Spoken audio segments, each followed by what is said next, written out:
Hey, welcome back to Mike Simpson Wood Carving. Today we're going to cover some, I guess they might be secrets if you're new to wood carving. Now, if you've been carving a while, some of these methods probably aren't new to you and you probably won't pick up anything. But if you're new to wood carving, I think these things are going to be helpful. So stay tuned.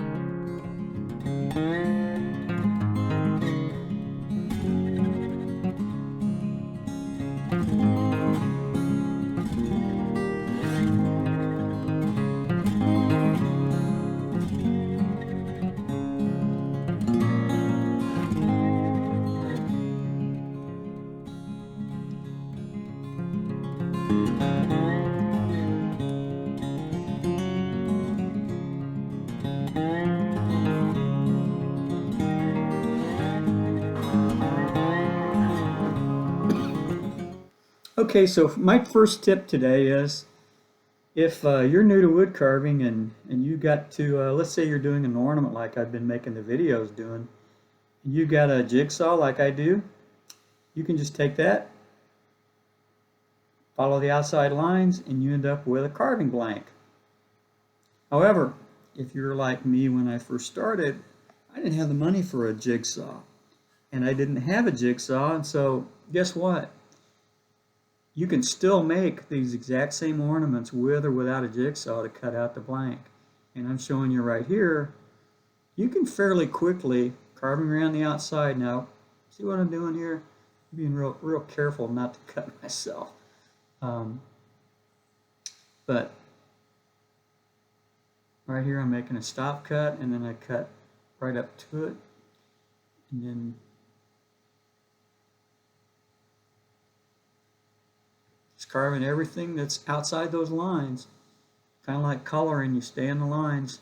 In this case, we stay outside the lines. So you don't have to have all the fancy tools. I'll promise you that many a wood carver, the first carvings that they carved, probably for quite a while, were with nothing but a knife. And many of those were without a pocket knife, or without a carving knife, maybe just a pocket knife. So, once again, here I'm showing you make a stop cut and then you cut down to it. I think I'll go over this again in the video, but those are standard cut motions that we use in wood carving. And then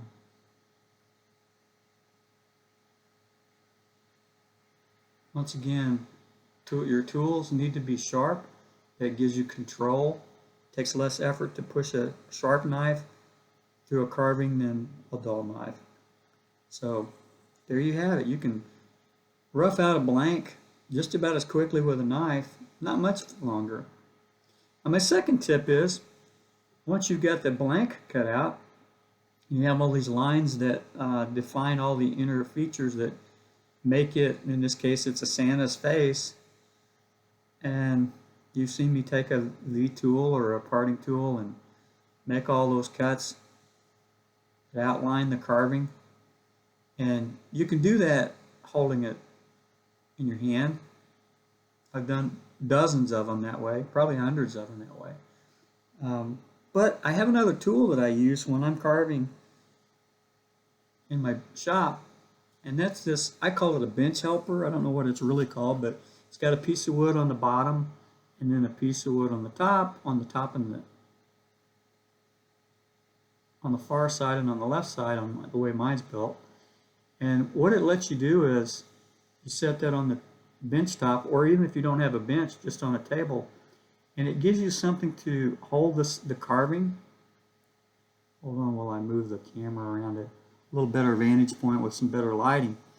Okay, so let's say we're carving this Santa face. It allows you to make those cuts without having to hold the carving in your hand. So it makes it a little bit easier. And there's probably a name for this tool, but I just call it a bench helper.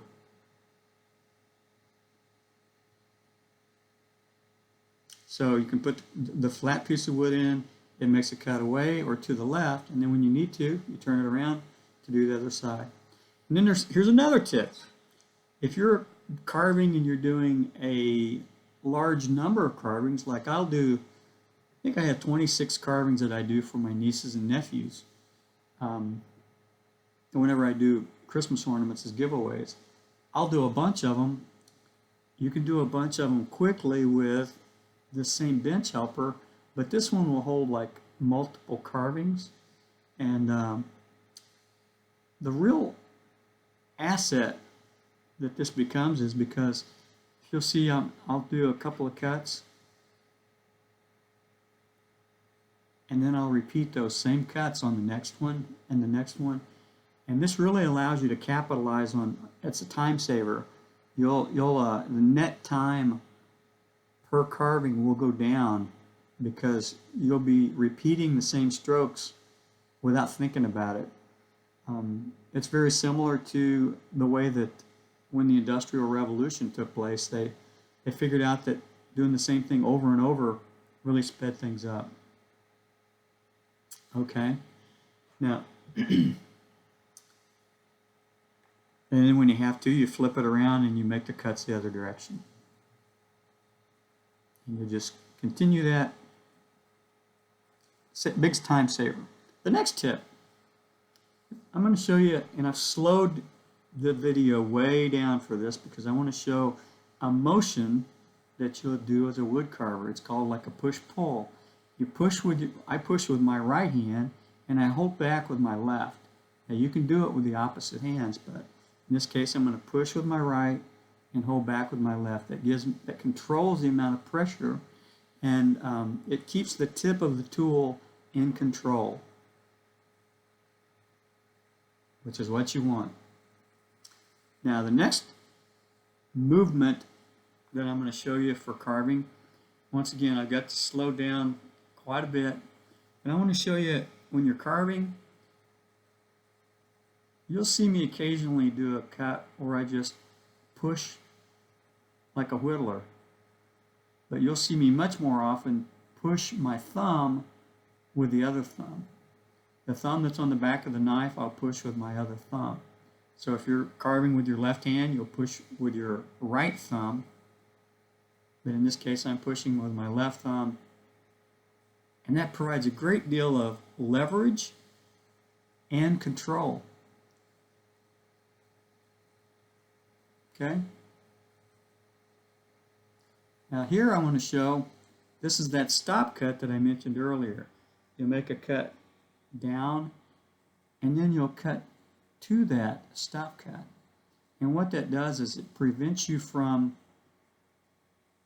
slicing off a big chunk that you didn't mean to.